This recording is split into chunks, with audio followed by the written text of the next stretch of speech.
Okay, here we go. If anybody else has anything else I should do, let's pause now.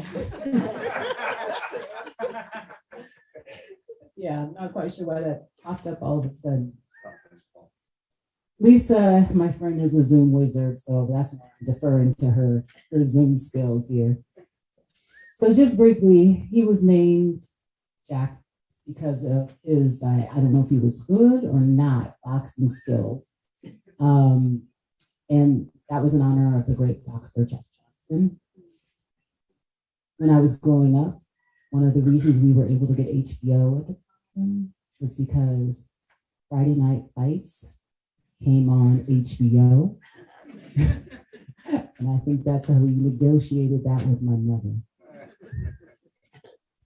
I do want to just say a couple of housekeeping things before I continue. Again, anybody who needs to use the bathroom here, off the kitchen, there's water, coffee, and juice here. I hope folks at home are comfortable. I do also want to say thank you to all of you joining us being in Zoom. And again, the program is in the chat. So just briefly, it's not going to be a long celebratory process. I don't think he would have wanted that, but he did want us to definitely celebrate those really joyous moments that we all had with him. The order of the program will be Elijah Janot reading the obituary. Just briefly, Elijah was probably one of the greatest new friends that he made. He was there in the last couple of years. And honestly, one of the best talents he had was listening to his stories and looking at the photos. And even as I was collecting photos for the program, I had to ask, were there any that I really needed to include? Because he had, mentioned that they were really meaningful. Gene Smith, the childhood friend. I don't know if I should say that. You don't look like you were anywhere near the age of my father. And we've had a glorious time with Gene over the years. He lives here in Henderson. And I know their almost daily calls were really, really meaningful. I could always hear laughter when he spoke to Gene. Chris Smith is another local cousin who was unfortunately not able to make it. But I will say one of the endearing things about Chris is when my parents moved here 25 years ago, he was the mover, basically. So he's definitely been a big part of our family and life. And then Larry Schlesinger is also here, and a more recent friend from Las Vegas, but shared much of the same professional and family journey. And then Jackie, you're going to bring us home. And I'm going to also open it up before Jackie to anyone else who'd like to say anything who's here with us. So that's what we're doing, hopefully, as it's reflected in the program. The only other piece that I did not mention that I'm going to share part of an interview that I had the great fortune of doing with him more recently. So I'm going to start with a brief poem. And many of you may have heard this before, but it's so touching. It's called The Dash. And it really makes me think of how my father spent his amazing life.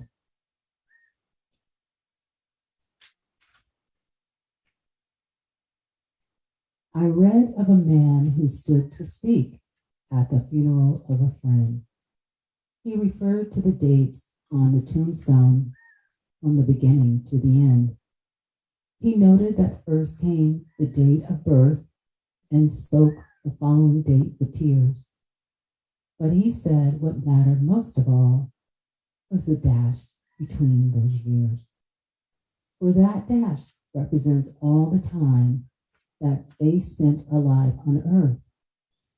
And now only those who love them know what that little line is worth. For it matters not how much we own, the cars, the house, the cash. What matters is how we live and love and how we spend our dash. So you think about this long and hard. Are there things you'd like to change?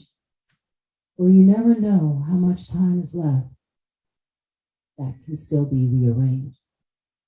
If we could just slow down enough to consider what's true and real, and always try to understand the way other people feel, and be less quick to anger and show appreciation more, and love the people in our lives like we've never loved before.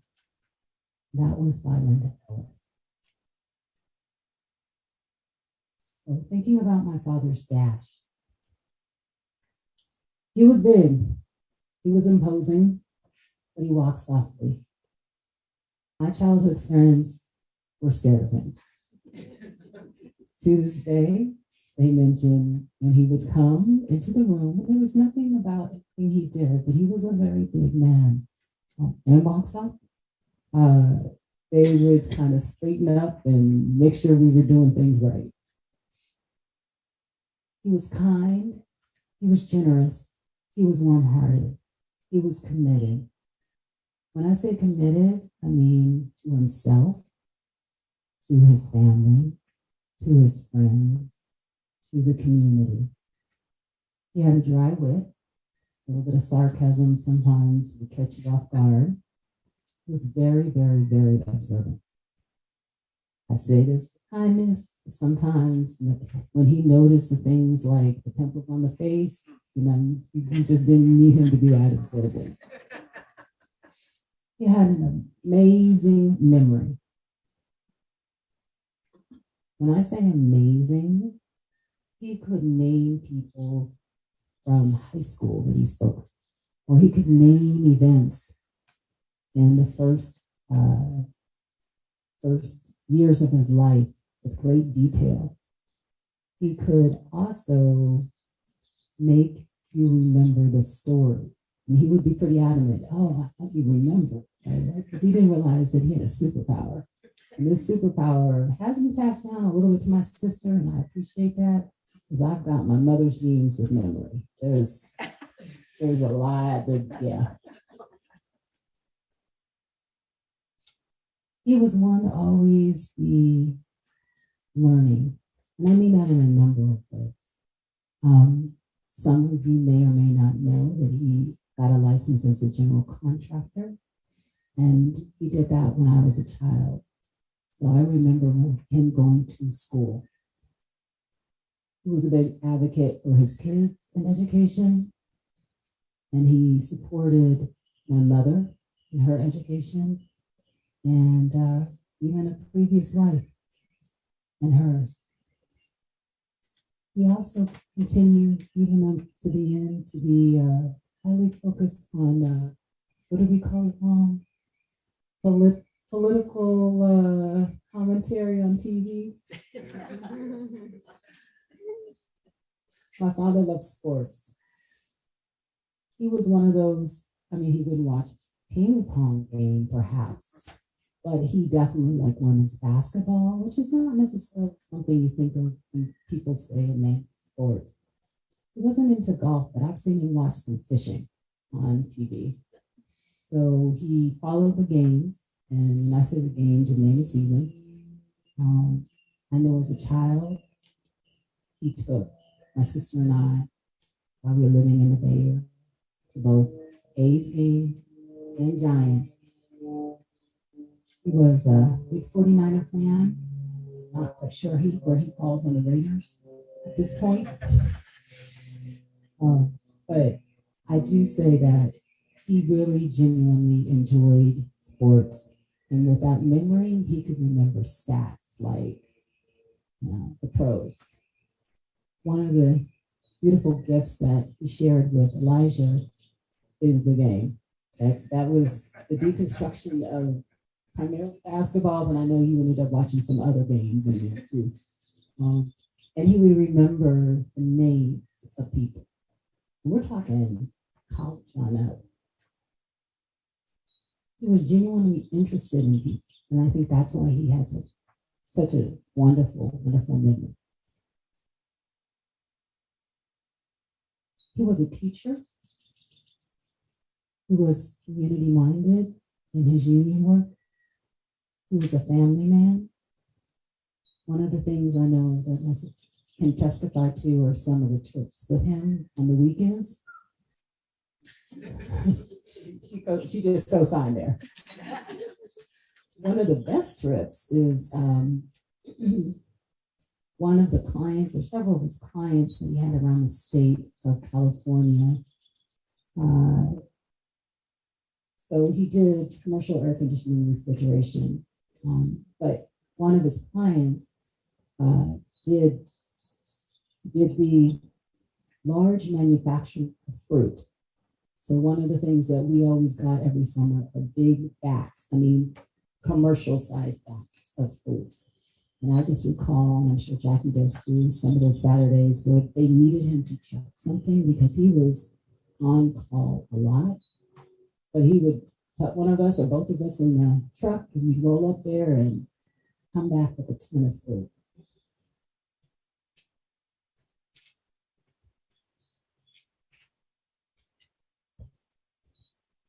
In Richmond, where he graduated from high school, he married twice, raised his children, bought a house. In the backyard of that house was also his pride and joy. We had a whole fruit orchard going on back there.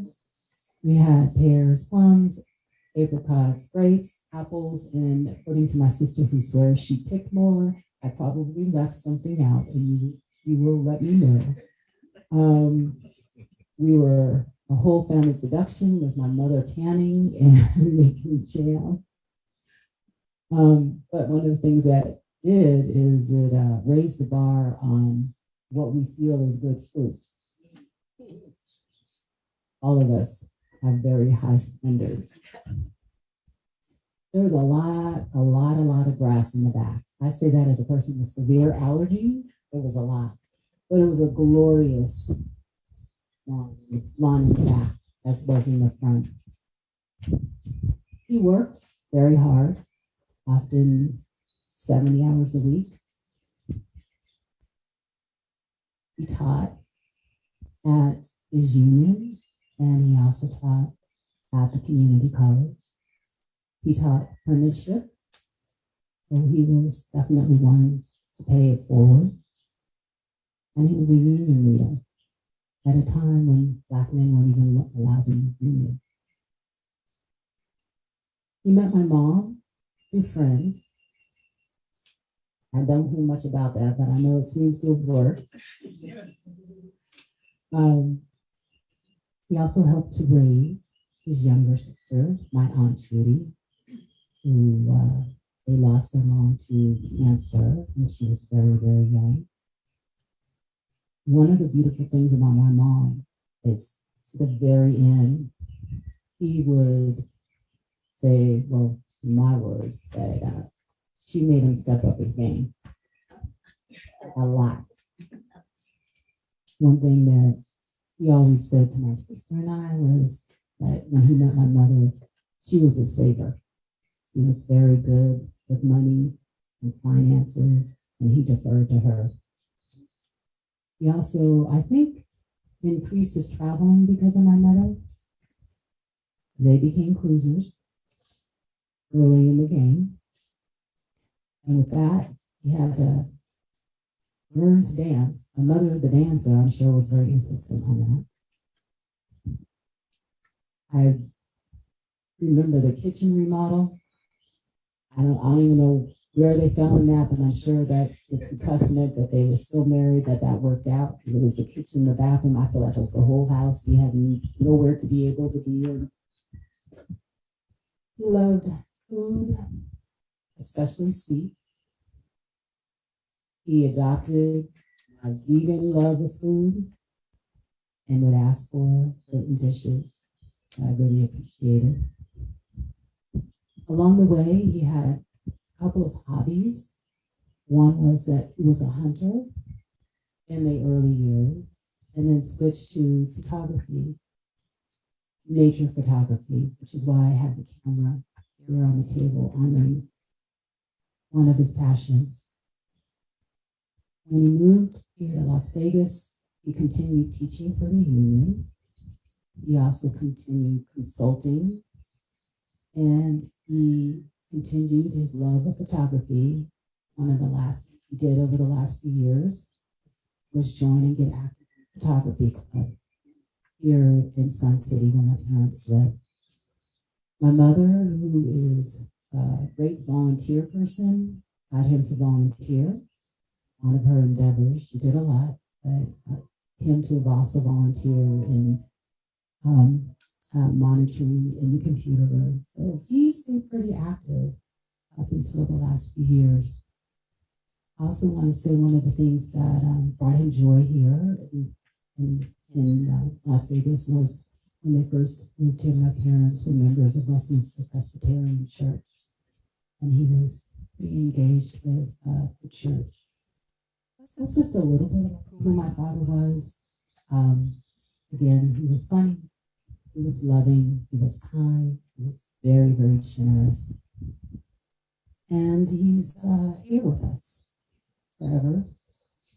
I do want to do, I guess, the last note of saying he loved to beg. He asked for a day a lot, especially towards the end. In the days, the Boston area that we recently got a few years ago. I'm going to close with a verse from John 14:27. I'm leaving you with a gift, peace of mind and heart. And the peace I give is a gift the world cannot give. So don't be troubled or afraid. The way we will move forward from here is that I'm going to ask his friend, Miss Jean, to come forward. Oh, I'm sorry. I'm going to do Elijah first to make sure they read the obituary.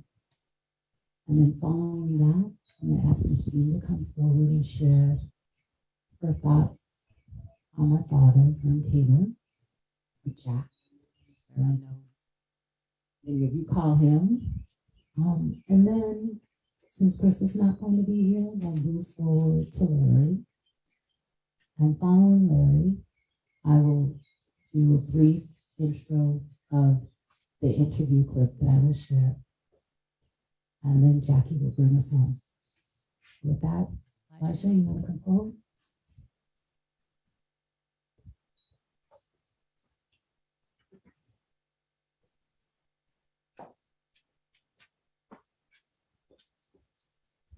Hello, everybody. I'm Elijah Janelle. I was Vern's caregiver and a good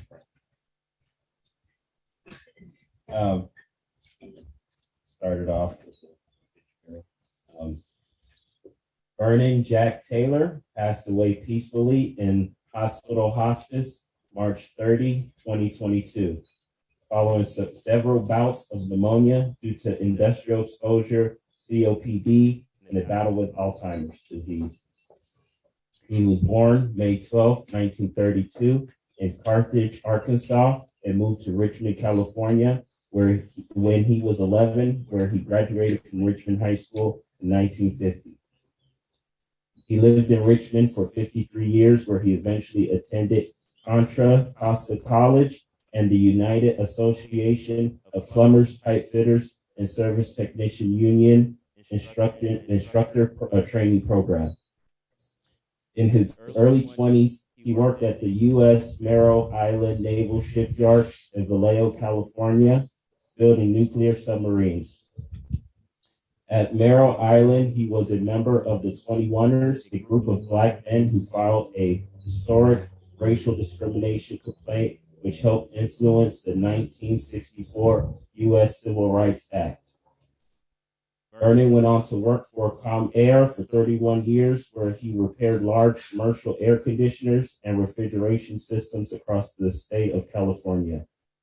He held offices and was active in the UA Pipe Fitters 159 and for 18 years taught steam fitters, pipe fitter courses to apprentices at Diablo Valley College. Upon his retirement, Vernon moved to Summerlin, Sun City Summerlin community in Las Vegas, where for several years he continued to teach U8 pipe fitters local 525 and consulted with companies in California. In his early years, he was an avid hunter, but switched to amateur nature photography, which he continued in his retirement. He also liked listening to jazz, take cruises, and watch sports. Vern was preceded by his father, Alfred Taylor, mother, Naomi Penix, brother, Charles Taylor, and son, Daryl Taylor.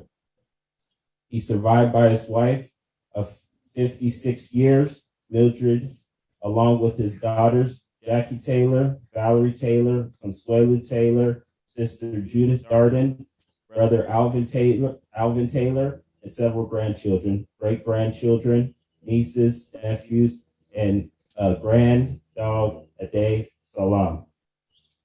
He was proud of his wife, family, friends, homes, teaching, and work.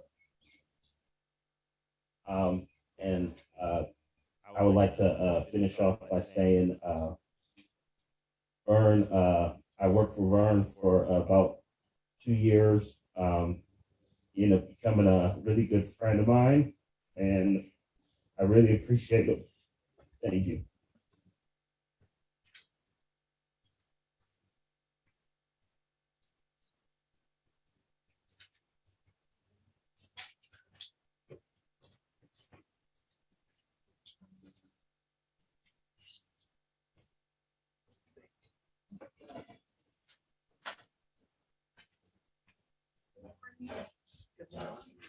My name is Jean Harris Smith,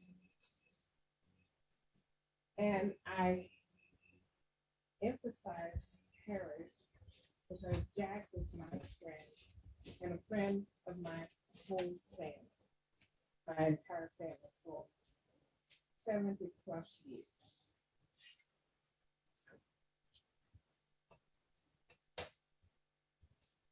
Oh, I'm sorry. Can you hear me?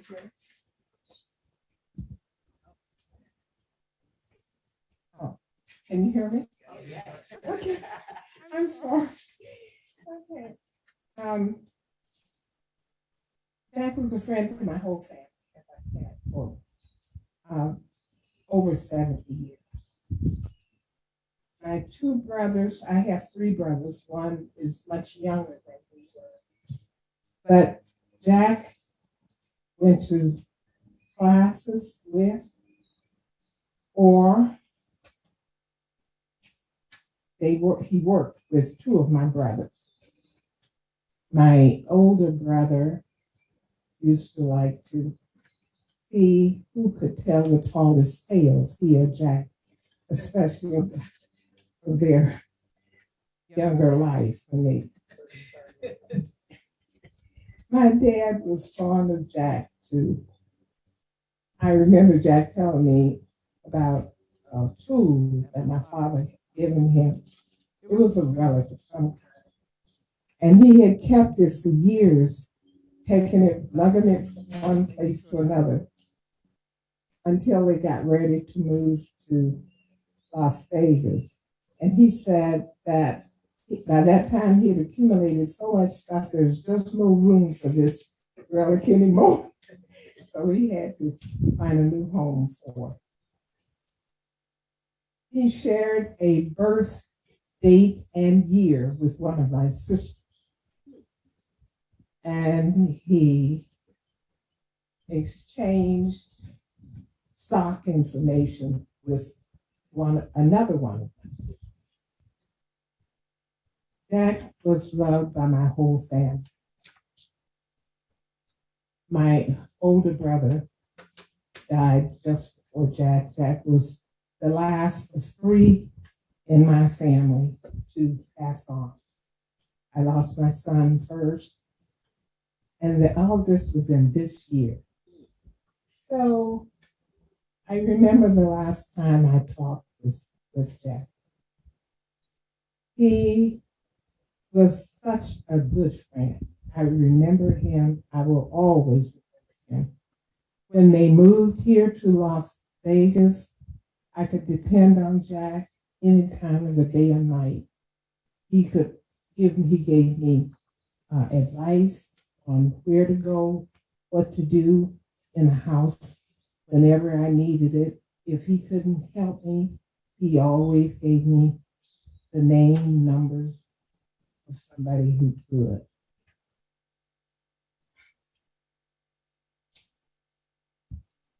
I had a hard time getting here today. And so I hope that all of you will forgive me because I'm still grieving about the losses that I have had.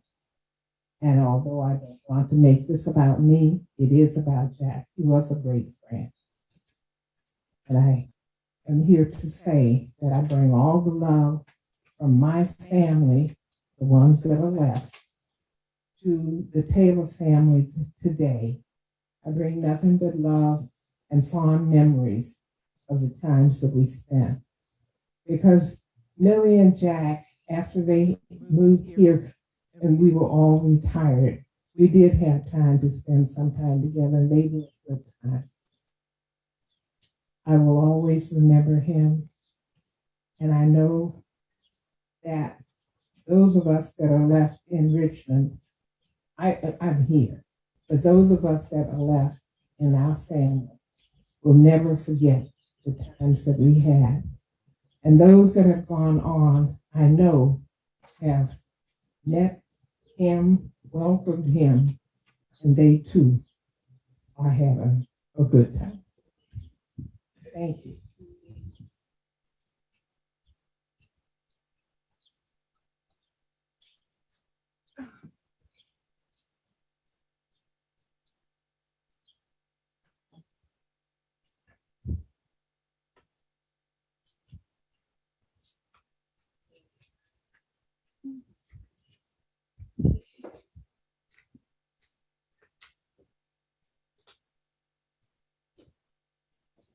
Hi, my name is Larry Swansiger, and when I first met Vern, and I always knew him as Vern, I know when I first met Millie, or she'd answer the phone, she always called him Jack. Anyhow, I always called him Vern. And I first met him, and that when he moved here to Las Vegas. So he was a member of the union. Up in the Bay Area, and he was a teacher, and he also taught classes in there for Toyota up in the California area, and but he came here, and the coordinator that we had, I was also a teacher here in Las Vegas for the union, and the coordinator brought Vernon in, and he said, have this guy, Las Vegas, or from California, and he's retiring, and he'd like to be involved with our school. So anyhow, we started talking, and I thought, this guy's got so much in common with me and stuff. Some of the same things that we did, and we just became instant friends. I always considered him after that point my best friend, because we do a lot of things together. We did a lot of things at the school. He really liked to teach the younger guys that would come in, the apprentices, and that he would come in and teach them, and really united with everybody. Everybody liked it. You know, it was just an instantaneous thing that when Vern came into the room, you know, it was just I never saw anybody that said anything bad, you know, about Vern. Everything was positive. You know, his knowledge base and everything that he had to teach. was just amazing. We had similar backgrounds. And he told me he was born in Arkansas. I said, well, I used to spend summers down there. My grandparents had a farm in Arkansas. I was living in Illinois. And then we moved out here. You know, some of the things in Arkansas, they didn't have an inside toilet. You had to use the toilet outside, no telephone. You know. It was a little primitive, but we did have running water. Neighbors didn't have running water. So that was one of the modern inconveniences. Yeah. And then probably some of the best times that we had, we used to go to Ann Arbor, Michigan every year for instructor upgrade training or take classes there in Ann Arbor. So we always buddied up together, and we would take some of these classes. So we did that for years, and every year we would go back there.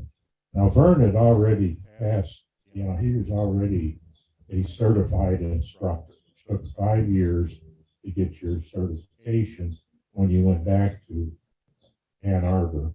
But he had actually done it in Purdue University and stuff because they changed the agenda. They changed the agenda from Purdue University up to Ann Arbor, Michigan. Or did that through the college up there. And you know, and he liked to go out and eat. So that was a great deal because we'd go out and find a place to eat. He always had a good sense of humor about things. We'd go and we'd eat dinner, and so we'd all order steaks. We'd order the steaks up there, and they'd bring out the steaks, and you know, they'd sit there while, you know, the waitress would lead them down, the waiter, and that, and put the steaks down, and they said, well, is this my steak? Is this cooked my way? And the waitress would always say, he cooks them only one way anyway. So that became our joke afterwards. Every place we went to eat, you know, we go, you know, it doesn't matter how we ordered it because the cook only orders, you know, cooked it. It was one of those, you know, kind of things, you know, we enjoyed back there. Then on the way back, we stopped one time at the Cracker Barrel. Vern really liked the Cracker Barrel. Boy, if they get one here in town, we're going to have to go to the Cracker Barrel. I was able to take it and when they finally built one here, and then there's all the stuff yet and all that, so we didn't get to spend that much time together, like, you know. Some of the classes we would take, I remember one of them, we both signed up for this, doing fiber optics. So we're doing the fiber optics, and I'm sitting Vernon, and when you look at how small these little fibers are, you know, you're putting the connectors together, and Vern said, all right, can you see what's going on? I can't see the fiber. And we're using these 100 magnifying alpha microscopes on this stuff. And I says, you're on your own. I can't see them either. You know? And so anyhow, it was just, you know, a lot of good times that we had. And I was glad my dad was in the business. We both were, I worked for York for a company and stuff, and spent a lot of years with York and doing the same type of work that Vern was with. So we had, of course, he was up mostly in the Bay Area doing that, and but we had so much common, you know. Early on, I did a lot of hunting and stuff.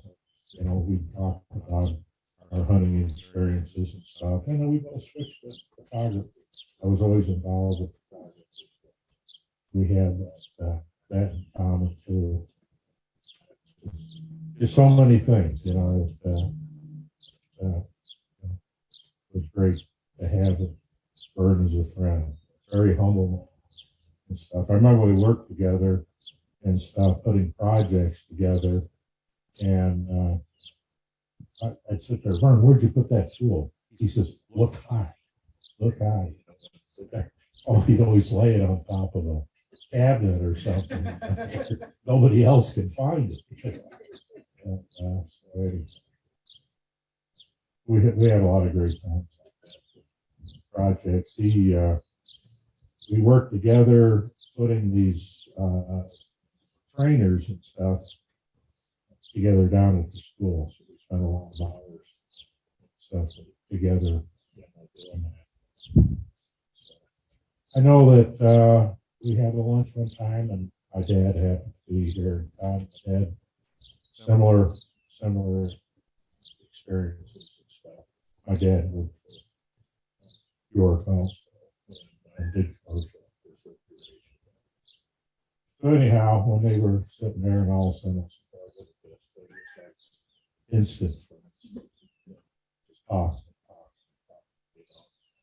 They're going to throw us out.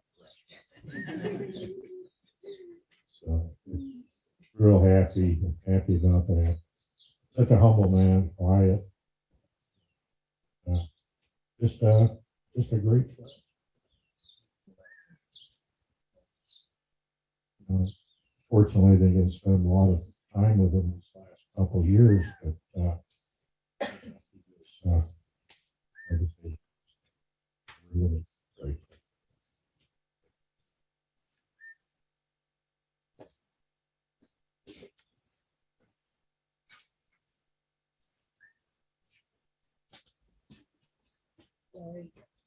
Larry and Jean, I really appreciate the time that you were able to spend with my father and the calls.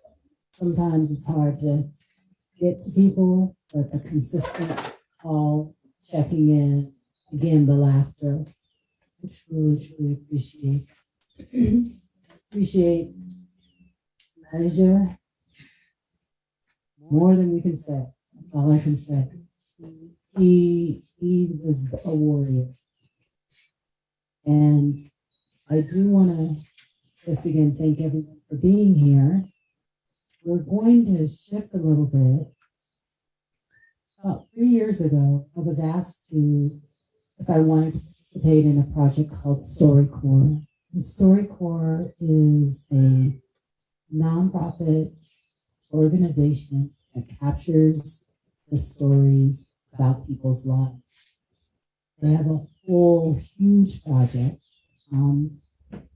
They also partner with NPR. So occasionally you can hear some of those stories shared on NPR.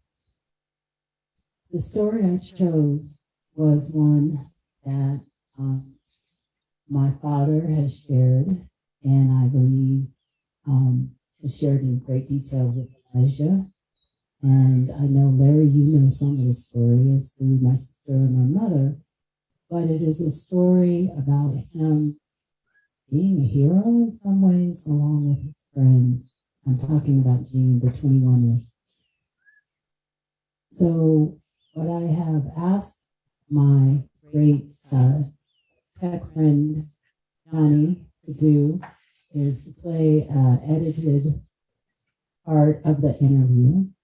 I will also invite all of you to listen to the entirety of the interview. It's 45 minutes. And he shares the story of his life, shares, some of the ups, the downs, joy, and talks again about what we're going to listen to in this clip. To set this up just a little bit, and I almost feel like, Jean, you might be one to come tell the story. You might know it a little better than me. And he'll share. Basically, just move back 60 years, think about the way the world was, think about how steep racism was, think about what it meant to be a Black man, just trying to do his thing, go to work, raise a family, and the many barriers that everybody faced, including him. He made a great contribution, of which I know the legacy lives on in my sister and I, and much of the work that we do. And I am forever grateful for the larger piece of what he did, which helped in the civil rights movement. Again, he was a quiet man in many ways. This is not a story that my sister and I even knew when we were younger, came to light as the 21ers became more noted and celebrated for their heroic actions. So we're going to start after he had been in hospital for a while. While he was in the hospital, he was bedridden. And according to him, other things in his life have fallen away. And there was a doctor who kindly said, well, if you're going to sit here, you might as well do something. And that something became math books. And my father was really good at math. So he really started reading those math books and used those math books as a launching pad to take a test to become an apprentice. And I'm going to let him tell the rest of the story. So the next thing that happened after sometime in the sanitarium, I took an examination for an apprenticeship as a pipe fitter. And thanks to the doctor, his math and so forth, I got the very last job as a pipe fitter at Mare Island Naval Shipyard. But what I was mainly working on is nuclear subs, fast attack, missile launches. And I completed my apprenticeship there, and I got a promotion to what was called a snapper. And I was running various systems in the air conditioning refrigeration, went through 12, 14 ships at Mare Island. Racism was really rapid then. The shipyard was 104 years or something, and I was like number 7 apprentice, black apprentice. And there were lots and lots of white apprentices.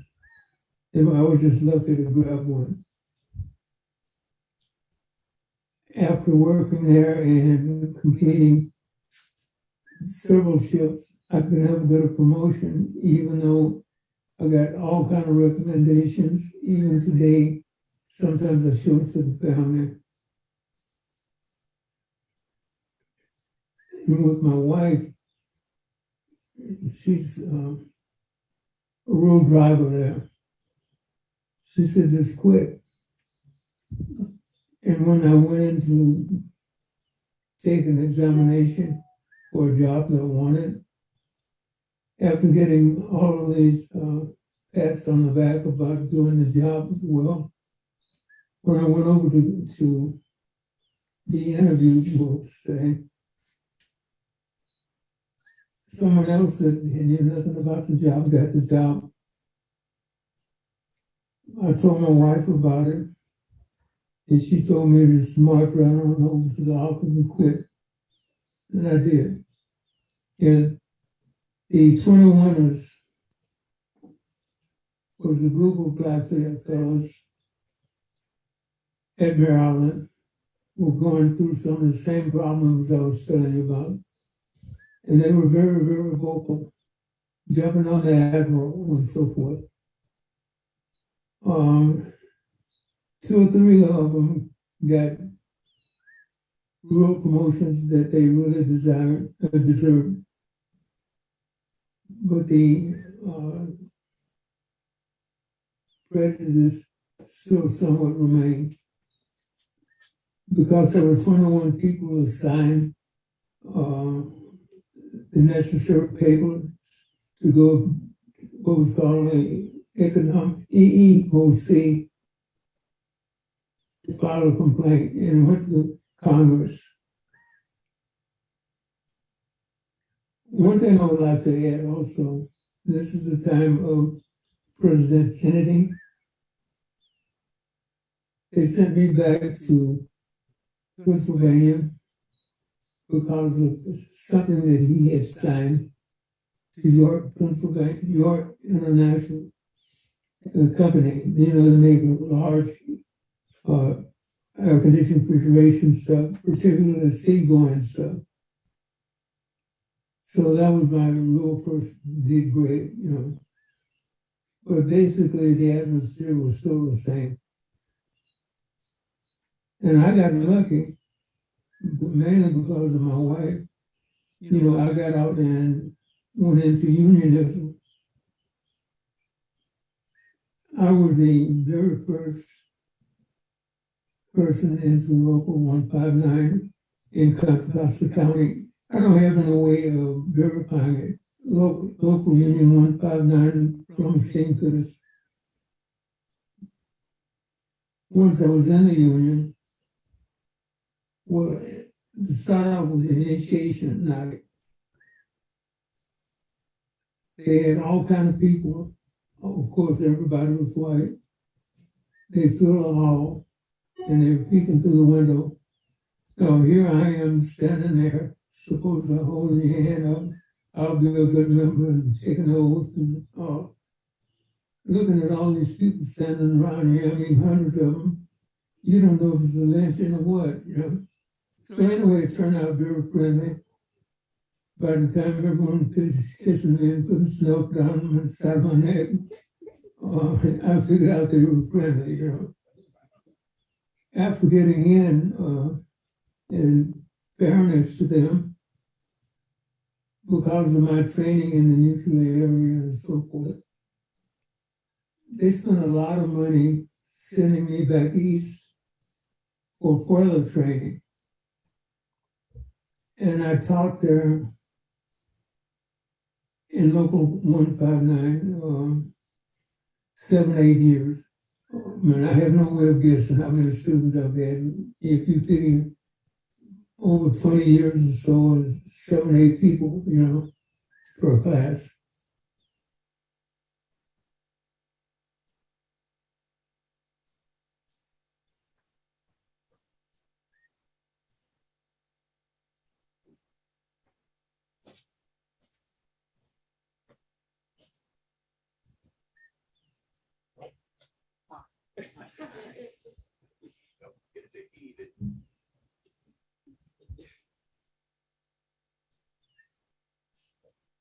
I didn't expect to react this way hearing his voice.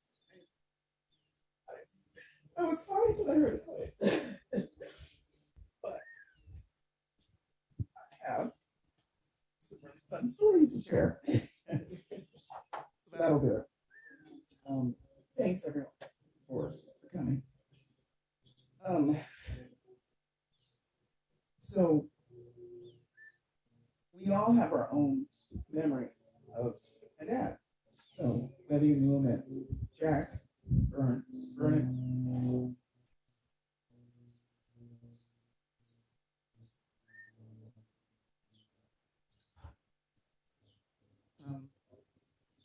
it was great to hear Gene talk, Barry, and Elijah. You've all meant so much to him. And we've also been really, really blessed, both in the home we grew up in Richmond and here in Las Vegas, to have incredible neighbors. So I just want to say thank you to our neighbors who stood up here. Her niece used to live next door, and she called me last week because she couldn't make it. But good gravy. Okay. So I got it. Thanks. I'm only allowing myself one. Okay, that's a wrap. Show's over. All right. So on to the fun stuff. So Valerie said something that actually ties in perfectly with some of my stories about my dad's incredible memory. It's kind of annoying sometimes that he remembered so much. You know, it would be how many decades later, and we would be having a random conversation about, yeah, Dad, I don't know how that happened. You don't know. He would say, oh, you mean like you don't know how the dining room table got broken? Now, that was probably about 1979. Years ago. Yeah, and then it'll look like, oh, like the dining room table. Oh, okay, Dad, you got me on that one. But in addition to those small sort of, seemingly inconsequential details, he really let you know that he paid attention and noticed you. He also noticed your friends and those who were important to you.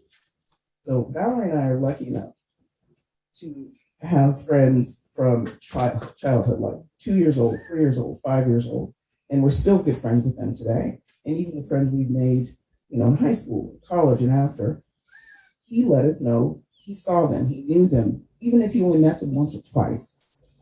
I have a good friend from high school named Carla, and he only met her a couple of times. He never really even met her in high school.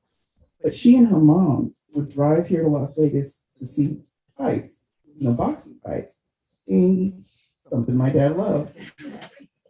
He saw her a couple of times, maybe ever, but he would ask, hey, how's Carla? How's her mom? Have you been to Las Vegas? Tell them about XYZ fight. What do they think?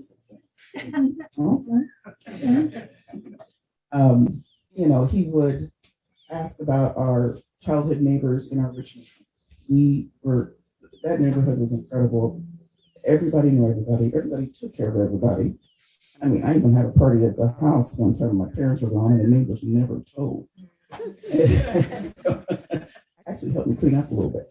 But 2 houses down the street, the Martin family, they were incredibly important to our family. The father and my dad were close, talked all kinds of mechanical things, and their kids.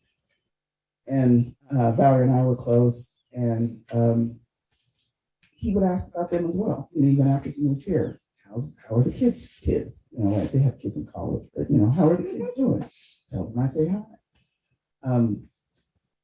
He really did make sure that he knew about your life, even if, as Valerie said, he was kind of a quiet man in some ways, but he would sort of pop out and just sort of say things that let you know that he really was paying attention. So you had to be careful because you couldn't really get away with too much. You could get away, but you had to learn that it was noticed. So, I got this new phone and lock screen. Lock it. Okay. Valerie mentioned that he walked softly, and this ties in with something else that I wanted to mention, is that he was a large, imposing man, but somehow he did manage to sneak up on me. Like, I don't get that. You're not in socks, you're in shoes. But how did you come around the corner, hear it, and didn't know it? So, my friends remember that as well. Unfortunately, towards the end of his life, because his illness, he lost a lot of weight. He just was really ill. And many of my friends, their comments were about how they remember him as such a large, imposing, big, strong man. And we all have decided that that's the way we will continue to remember him. And one of the other funny stories that I wanted to share was when my sister was learning to drive. And he put us in his old, I don't even know what year it is. It's old, I call it a Sanford design truck. 68. It was 68 Ford. Wow. And he put her in that truck to drive, no power steering at all. And why he felt I needed to come along for the ride, I don't know. But there's this a reservoir near where we used to live, and it's a drop off on the side, and it's windy. In this big truck, that would be the best place to drive at night. And I'm in the passenger seat, and I just remember his patience with her, but there were jokes in there. Because there was actually a police officer coming in at one point, and he was like, all right. And I don't know, I think there was like a somewhere where you could turn the light on the floor or something like that. And Valerie kept tapping. He said, all right, you keep tapping that light at him. He's going to start tapping that light at you, you know. So, you know, though he did work a lot, he took a lot of time really to spend with my sister and with me. And I just have so many fun memories. And I'm very, very grateful that even though he would do something like the first time I ever brought a boy home, strategically placed shotguns in a couple of the corners of the family room, noted. But in the same breath, this was the man who would, as little children, put me and my friends, put our feet on his feet and hold our hands and teach us to cha-cha. This is the same man who, when I briefly lived with him in between my, college, graduate school career, was yelling at me through the front door. And I couldn't figure out why to go outside because he'd been watering the front yard, and there were kittens in the bushes that some stray cat had laid the kittens there. He wanted to come out and save the cats. He gave me all the cats. I had to be late to work, but so there were a lot of different sides to him. But in general, he was very, very, very caring. He was a great father. He was a great friend. He was a great neighbor, I know, to a lot of our folks in Richmond as well as here. A great husband. And I'm just, so glad that you all can be here so we can celebrate him. And I'm always have something to say. I don't know if any of you over Zoom can hear. Tell me about the neighbor across the street. Oh, the Kittredge. Yeah. In Richmond, the neighborhood that we live in. I mean, I could go on and on. The Kittredges across the street, the Farsos, Johnson, Martin, O'Hare's. It really was an interesting neighborhood unit. There weren't that many kids in our neighborhood, but the Martins, my sister and I, the middle child in the Martins and my sister in fourth grade, they won Mr. and Mrs. Elementary. So that's, and then the mom took care of me as an infant. And that was because of the relationships that my parents had. And so I've been able to really see how it's a So with that, I would like to say just a couple of things. We're going to do a toast. So what I'd like to do, they're going to come around and bring you some juice.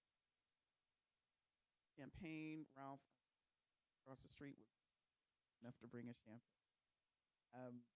And there's coffee, there's water. So we're going to take just a minute or two. And at home, you should do that as well. Yourself a little glass of something, bubbly, perhaps not. Take just a minute while we get a drink. And while we wait, I'd like to remind everybody that there is the memory book out front. And if you didn't get to find it, I'm not sure if it's here on the table yet or not.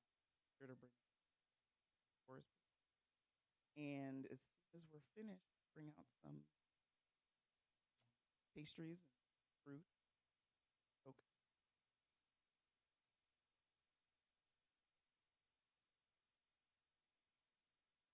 Drinks.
Recording in progress. So I'm hoping that folks at home were able to grab a little something to toast with us. Just a reminder for those in Zoom, if you need to leave a message in the chat. All right. So thanks for getting us together, getting the drinks here. What I'd like to do now is ask everyone to, as we make this toast, think about your favorite memory of Jack, Vernon. And let's raise our glasses to a man who lived an incredible life, both in person, spirit, was a fantastic friend, neighbor, father, then sibling, son, all of it. That we all learned so much from him. We will all have very fond memories of him and do what he did and pass it on. Cheers.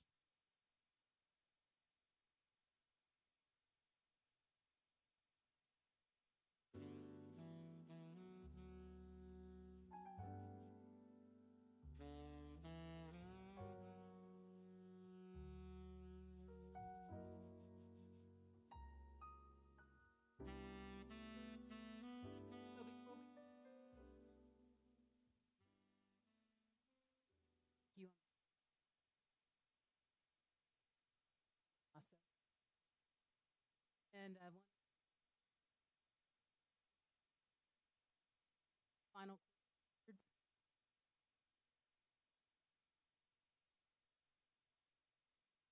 Thank you.